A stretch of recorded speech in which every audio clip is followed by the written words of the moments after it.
भारत के उत्तर भाग में घने जंगलों से घिरे एक छोटे से गांव शिवपुर में लोग हर साल बड़ी धूमधाम से नवरात्रि का पर्व मनाते थे।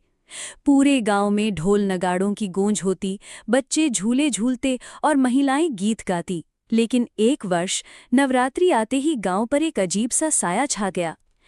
रात होते ही खेतों में खड़ी फसलें अपने आप झुक जाती, कुएं का पानी काला पड़ जाता और आसमान पर चांद गायब हो जाता। लोगों ने देखा कि गांव के किनारे वाले पुराने बरगद के पेड़ के पास काली परछाइयां मंडराने लगी हैं। पशु बच्चे डरकर भाग जाते और महिलाएं अपने घरों के दरवाजे बंद कर रोने लगतीं। गांव के सबसे बूढ़े पुजारी बोले, ये साधारण अंधेरा नहीं है, ये तो महिषासुर की शापित आत्मा है जो शक्ति पाने लौटी है। लोग भयभीत थे। वे सोचने लगे कि अब उनकी रक्षा कौन करेगा।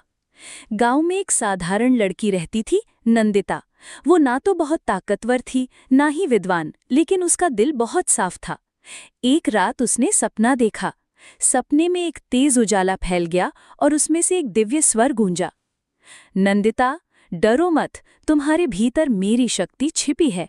विश्वास रखो और मेरे नाम का स्मरण करो। वो स्वर माँ दुर्गा का था। नंदिता घबराकर जाग गई, लेकिन उसके हृदय में एक अजीब सा साहस भर गया। अगली रात गांव पर काली परछाइयां और भी भयानक रूप लेकर आ गई। आसमान पर बादल गरजने लगे, पेड़ टूटने लगे और गांव के लोग भागकर मंदिर में छिप गए। लेकिन नंदिता भागी नहीं।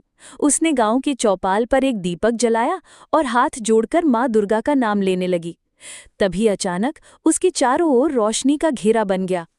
उसकी आंखों में चमक आ गई और उसके हाथों में त्रिशूल की आकृति उभर आई। पीछे से शेर की गर्जना सुनाई दी।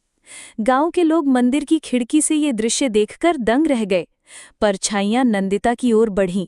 वे उसे डराना चाहती थीं, लेकिन नंदिता ने माँ दुर्गा का स्मरण कर त्रिशूल से वार किया। एक ही वार में परछाइयां दर्द से चीख उठीं। परछाइयां बार बार लौटकर हमला करतीं, पर हर बार नंदिता के त्रिशूल से रोशनी की लपटें निकलतीं और अंधकार को चीर देतीं। पूरा गांव रोशनी से जगमगा उठा। आखिरकार जब नंदिता ने जोर से पुकारा, जय माँ दुर्गा, तो बरगद के पास मंडराती काली छाया धुएं की तरह विलीन हो गई। अगली सुबह जब लोग बाहर निकले तो गांव फिर से शांत और हरा भरा था।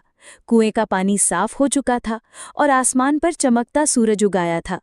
लोग नंदिता के पैरों में गिर पड़े, लेकिन नंदिता मुस्कुराकर बोली, ये मेरी शक्ति नहीं थी, ये तो माँ दुर्गा की कृपा है। वे हर उस इंसान के साथ हैं जो सच्चे मन से विश्वास रखे और साहस दिखाए।